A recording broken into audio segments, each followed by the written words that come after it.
شہر کے سب سے بڑے بینکویٹ ہال میں اس وقت سگیم کی بارات پورے دھوم دھڑکے اور شہنائیوں کے ساتھ پہنچ چکی تھی، جس کا استقبال بہت ہی شاندار طریقے سے کیا گیا تھا۔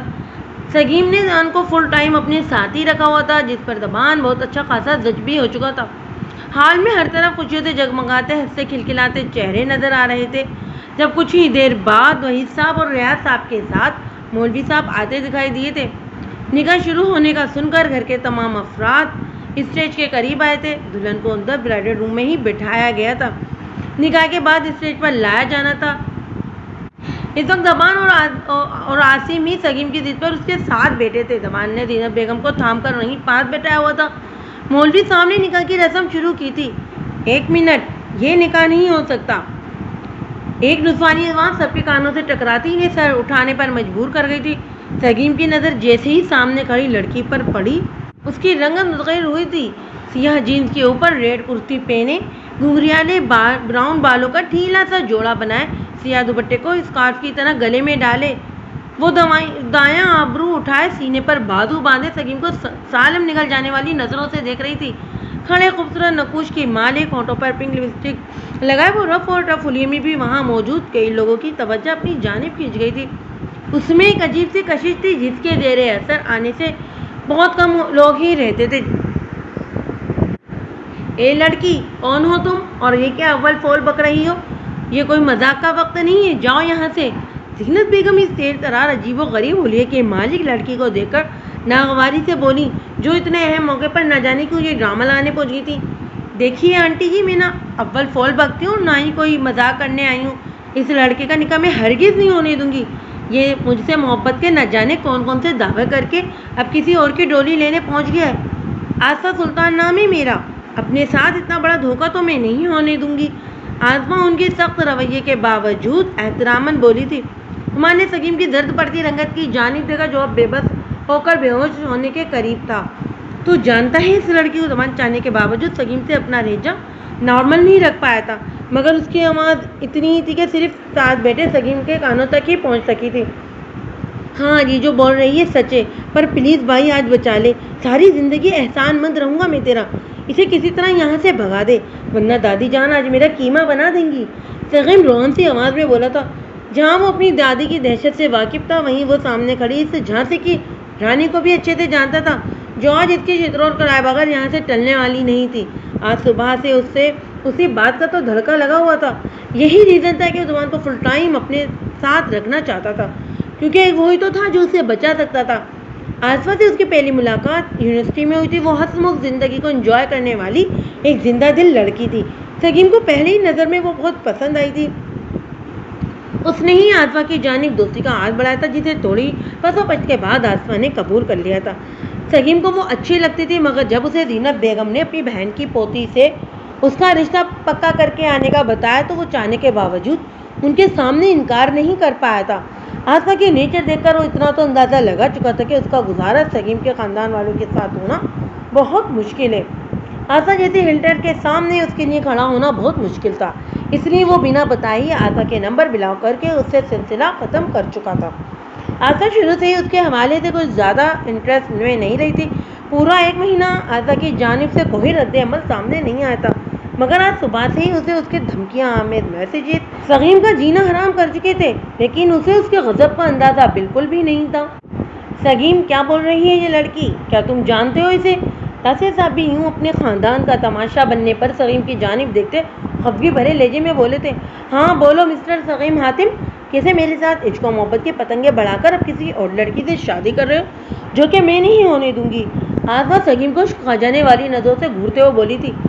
اس سے پہلے کہ سب کی خود پر زمین سوالیہ نظروں کو محسوس کر کے سگیم اپنے جرم کا اقرار کرتا، زبان اپنی جگہ سے اٹھ کھڑا ہوا اور اس لڑکی کی جانب بڑھا تھا۔ پلیز آپ ریلیکس رہیں، مجھے لگتا ہے کہ یہ ضرور کوئی مس انڈرسٹینڈنگ ہوئی ہے۔ سگیم اس لڑکی کو نہیں جانتا، مجھے ایک بار آپ سے بات کرنی ہے، کیا آپ میرے ساتھ باہر چل سکتی ہیں؟ زبان کے آگے بڑھ کر بات سنبھالنے پر سگیم کی حالت کچھ بہتر ہوئی تھی۔ آصفہ نے مرعوب کن نگاہوں سے سامنے کھڑے شاندار پرسنالٹی کے مالک شخص کو دیکھا، جو اس وقت سیاہ پینٹ شرٹ میں ملوث وہاں موجود تمام مردوں سے نمایاں اور بے پناہ وجیہہ معلوم ہو رہا تھا۔ اس کے تیکھے نقوش میں ایک الگ ہی کشش تھی۔ آصفہ کو وہ دیکھنے میں کافی مغرور سا لگا تھا۔